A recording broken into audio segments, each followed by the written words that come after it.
Since the revolution in Ukraine in February of 2014, the country has been destabilized by the fighting between pro-Russian separatists in the east of the country and Ukrainian government-controlled forces in the west.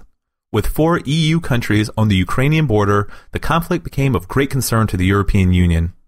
As Europe's biggest economy, Germany has a big role to play in the mediation between the two sides. Well, because the separatists potentially have an unlimited amount of weapons delivered by Russia in the East Ukraine, so we would enter in a spiral of escalation that nobody could stop anymore. And a population is very dense in that area. They are suffering awfully already. The solution cannot be in a military confrontation between the West and Russia, but the solution must be found at the negotiation table. That was Defense Minister Ursula von der Leyen speaking to Deutsche Welle at the Munich Security Conference. This week, Chancellor Angela Merkel went to Kiev and Moscow with French President Francois Hollande to discuss diplomatic means of reducing the bloodshed. On Saturday, I spoke to blogger on EU affairs Jon Worth to explain the recent developments in the area, Germany's role in the mediation process, and how Germany is affected by the conflict.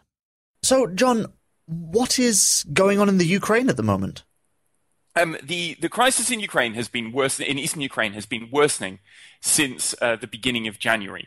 There have been increasing numbers of incursions of Russian-backed troops forcing the line of conflict in eastern Ukraine westwards, meaning Ukrainian forces have been losing ground and the insurgents have been gaining ground. There have also been increasing eyewitness reports of more and more Russian military equipment being brought into eastern Ukraine to help arm the separatists.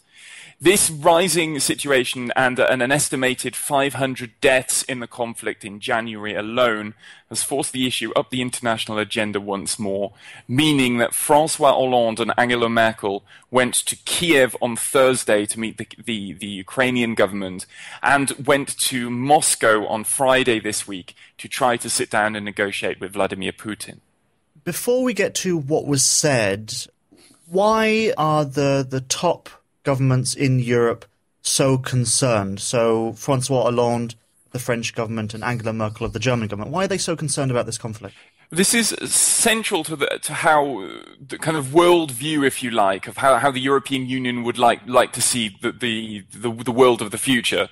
Essentially, where independent countries can pursue friendly relations with each other, particularly economically, whereas the self-determination of countries like Ukraine or Belarus or Moldova is preserved since the fall of communism in the early 1990s. So it's a question of kind of an importance of a worldview of the European Union.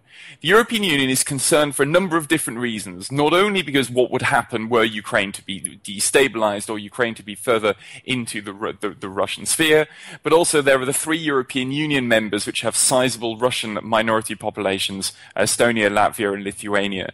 So how far could this go towards coming kind of closer to the borders of the European Union?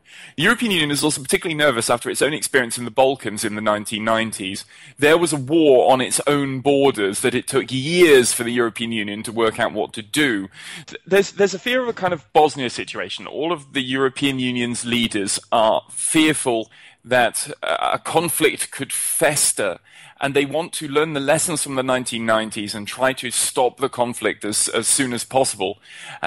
Europe needs to take more responsibility for conflicts that are happening on its borders, and the experience of the 1990s is on everyone's minds here when it comes to dealing with the situation in eastern Ukraine.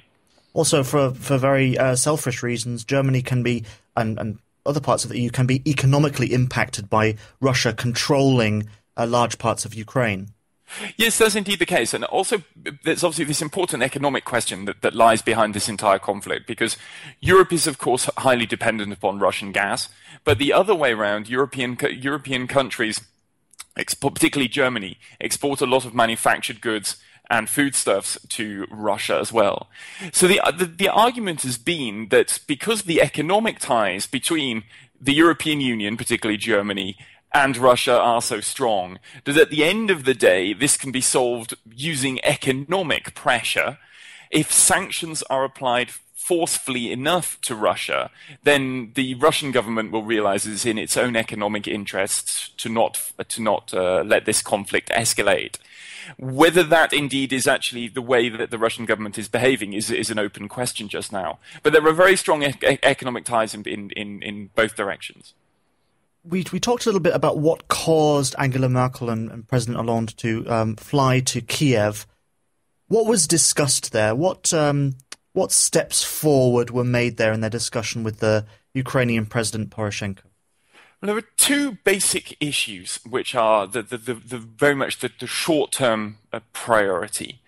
The first is, what sort of grounds could there potentially be for a ceasefire? There was the so-called Minsk Protocol in September that set the terms of a ceasefire and indeed lines by which the separatists and the Ukrainian forces would agree where the kind of the front line was of the conflict and terms for a ceasefire. Now, the ceasefire was never implemented. So the argument then goes is there a way and a means of reactivating that agreement from September? So that would have been one of the first things on the agenda. The second and most controversial issue is what to do about arms supplies to the Ukrainian side, because the Ukrainian forces are being outgunned in the Donbass, and therefore the question always comes from Poroshenko is, would European countries and the United States be willing to supply arms to Ukrainian forces?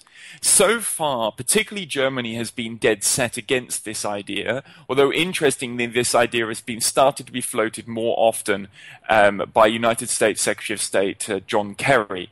So those would have been the two issues that would have been most talked about between Poroshenko and Hollande and Merkel. You have to also see behind the scenes as well of a longer-term challenge for Ukraine is the country is facing economically very complicated problems due to the costs of running this war in the east, due to rising energy costs and indeed Russia threatening to turn off gas supplies. So how can Ukraine actually carry on financing this military intervention? The difficulty would obviously be is if economically things get worse within Ukraine in the coming 12 months, that potentially destabilizes the country still further. So there's a question, so can the European Union help stabilize Ukraine also economically? And then the conversation shift to Moscow when Merkel and Hollande went to visit Putin. Well, it was very interesting that Merkel and Hollande left after the 2-hour meeting with Putin without speaking to the media at all. And apparently, there's due to be a scheduled follow-up conversation to happen over the weekend via a telephone conference, also involving Poroshenko. I think the fear is that Merkel and Hollande went to Moscow feeling that they had to, more than going there because they had a plan of exactly what to do. The question to Putin is, well, what would the terms be on which a ceasefire could be agreed? And so it seems to be interpreted. It seems that the demand from Putin is the lines from the Minsk Protocol established in September are now no longer considered valid by the Russian side, and indeed the more current lines of where the conflict currently is, i.e. further to the west, would be the starting point for Putin this time. The question, obviously, for Merkel and Hollande is, do they think Putin is actually someone you can sit down and talk to and sit down and negotiate with in a fair and honest fashion just at the moment? So I think that it was done more out of hope than expectation, really, that both of them went there to Moscow yesterday. And now taking it back to Germany, the Munich Security Conference took place this week, and Ursula von der Leyen, who's the defense minister of Germany, spoke there about the Ukraine situation. So what did she have to say? Well, she spoke very much the standard German line, which is that Germany is not in favour of delivering any weapons to Ukraine because she thinks that would force an escalation of the conflict. Once that is ruled out, obviously Germany then sees itself as some kind of a broker, if you like, between Russia and Ukraine. But the difficulty is the tools which are available to Germany in such a circumstance are, of course, rather limited. Ursula von der Leyen talked, for example, about the idea of whether further, more targeted and sanctions of increasing severity could be a potential solution.